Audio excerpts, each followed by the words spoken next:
एक छोटे से गांव में दिया नाम की एक गरीब लड़की रहा करती थी, लेकिन दिया बहुत संस्कारी थी। ऐसे ही एक दिन दिया के घर में रमेश नाम के एक बड़े घर के लड़के का रिश्ता आता है और बिना कुछ सोचे समझे दिया के माँ बाप अपनी बेटी की शादी रमेश से करवा देते हैं। और शादी के अगले ही दिन, आप ऑफिस जा रहे, मैं आपके लिए नाश्ता बना कर लेके आती हूँ। कोई जरूरत नहीं है समझी, वैसे भी मैं तुझे अपनी पत्नी नहीं मानता। वो तो पिताजी की वजह से हमारी शादी हुई है। मैं तो एक अमीर घर की लड़की से शादी करना चाहता था जो बहुत सारा दहेज लाती और हमें खुश रखती, पर तू गरीब घर की लड़की हमें दे ही क्या सकती है, इसीलिए मुझसे दूर रहना। इस तरह से रमेश वहाँ से चला जाता है। कुछ देर बाद दिया की सास आरती आती है और वो उससे बोलती है, अरे ओ करमजली, तुझे इस घर में बहू इसलिए बनाकर नहीं लाए हैं ताकि तू यहाँ रानी बनके आराम करे। तुझे इस घर में रानी नहीं बल्कि नौकरानी बनाकर लाए हैं, समझी? अब जा यहाँ से, जाकर काम कर घर का, कपड़े धो, बर्तन धो, पोछा लगा। तुझे ये सब कुछ अकेले ही करना है, समझी? जी माँ जी, अभी जाती हूँ। इस तरह से बेचारी दिया अकेले घर का सारा काम करती है। घर का सारा काम खत्म करने के बाद दिया खाना बनाती है। अब खाने के टेबल पर आरती और उसके ससुर अर्जुन बैठे होते हैं। खाना खाते ही आरती खाने की थाली फेंक देती है और दिया को पीटने लगती है। ये देखकर अर्जुन से रहा नहीं जाता और वो आरती से बोलता है, आरती, ये कैसा बर्ताव कर रही हो अपनी बहू के साथ?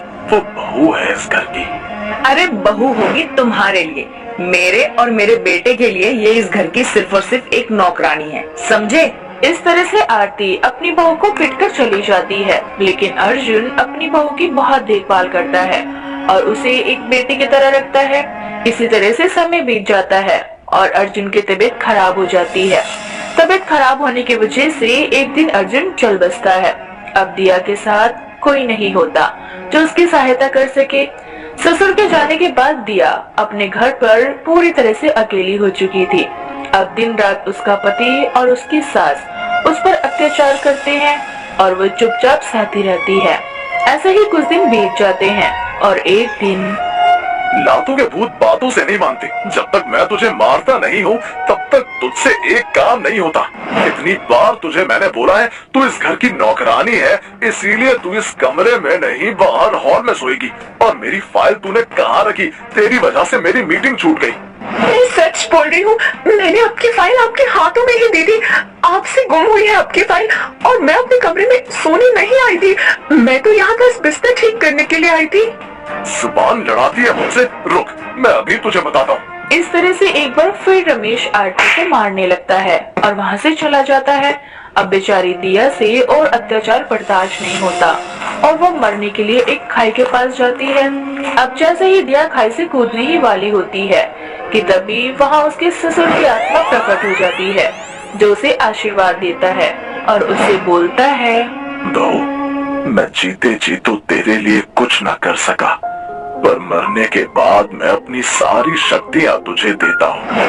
अब तू जब भी रोया करेगी तेरे आंखों के आंसू नहीं बल्कि सोने चांदी के सिक्के निकलेंगे। शायद ये सोने चांदी के सिक्के पाकर उन लालचियों के मन में तेरे लिए प्यार जाग जाए, पर एक बात याद रखना, तू कभी उनके सामने मत रोना। अपने ससुर की शक्तियाँ पाकर बेचारी दिया सोचती है कि अब शायद जब वह अपने लालची पति और सास का मुंह पैसों से भरेगी तो वो लोग उसकी इज्जत करेंगे, पर ऐसा नहीं होता। अब जब दिया घर जाती है तो गुस्से में लाल पीली दिया की सास आरती उसे पीटना शुरू कर देती है और दिया की आंखों से ना चाहते हुए भी आंसुओं की जगह सोने और चांदी के सिक्के निकलते हैं। ये देखकर आरती का लालच और भी ज्यादा बढ़ जाता है और वो जल्दी से सारे पैसे उठाकर उसे आराम करने के लिए बोलती है, अरे हम तो तुझे कुलक्षणी समझ रहे थे, लेकिन तू तो लक्ष्मी है, लक्ष्मी। जा अब जाकर आराम कर, तूने आज बहुत सारे मुझे सोने और चांदी के सिक्के दिए हैं। ये देख दिया मन ही मन सोचती है, पैसे का लालच कितना ज्यादा है माँ जी के अंदर। आज पैसे पाकर उन्हें बहू की अहमियत का पता चल गया। आपका शुक्रिया पिताजी, जो मरने के बाद आपने मुझे ये जादुई शक्तियाँ दी जिससे मैं माँ जी का हृदय परिवर्तित कर सकी। इस तरह से बेचारी दिया कुछ देर के लिए आराम करने के लिए चली जाती है और शाम को जब रमेश घर आता है तो आरती रमेश से बोलती है, रमेश बेटा, हम तो बेकार में ही इस लड़की को कुलक्षणी समझ के मार पीट रहे थे, लेकिन ये तो जादुई निकली, जादुई। मैं कुछ समझा नहीं माँ, अब क्या कहना चाहती है? अब आरती सारी बात रमेश को बताती है। ये जानकर रमेश बहुत खुश होता है और अपनी माँ से बोलता है, क्या माँ, आप सच बोल रही हो? तो हम रातों रात अमीर हो जाएंगे। चलो जल्दी से चलकर उसे हम बोलते हैं कि वो अपनी आंखों में से सोने और चांदी के सिक्के निकाल कर हमें दे। अब लालची रमेश अपनी माँ के साथ दिया के पास जाता है और उससे बोलता है, हमें बहुत सारे सोने चांदी के सिक्के चाहिए ताकि हम रातों रात अमीर हो सके। चलो अब जल्दी से हमें सोने के सिक्के निकाल कर दो अपनी आंखों में से। पर मैं ऐसा नहीं कर सकती, ये मेरे हाथ में नहीं है। मेरे आंखों से सोने और चांदी के सिक्के तभी निकलते हैं जब मैं रोती हूँ। ओह, तो ऐसा है?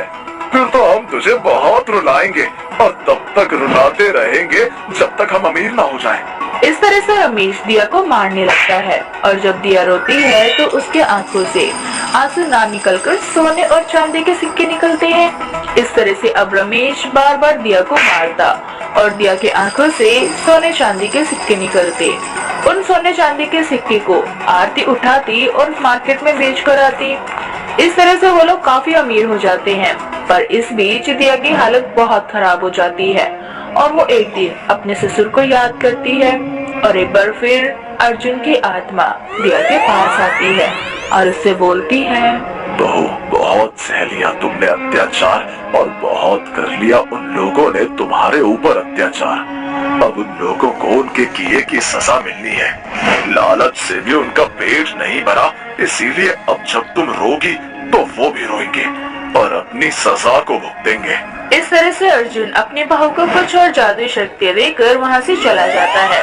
शाम को जब फिर से रमेश दिया को मारने के लिए आता है तो इस बार दिया की आंखों से सोने चांदी के सिक्के ना निकलकर नदियाँ बहने लगती है और दिया के घर में बाढ़ आ जाती है, जिसमें उसके पति और उसकी सास डूबने लगती है। जब वो लोग अपनी मौत को अपने पास पाते हैं तो उन दोनों को अपनी गलती का एहसास होता है और वो दोनों दिया से बोलते हैं, बहू, हमें माफ कर दे, हमसे बहुत बड़ी गलती हो गई।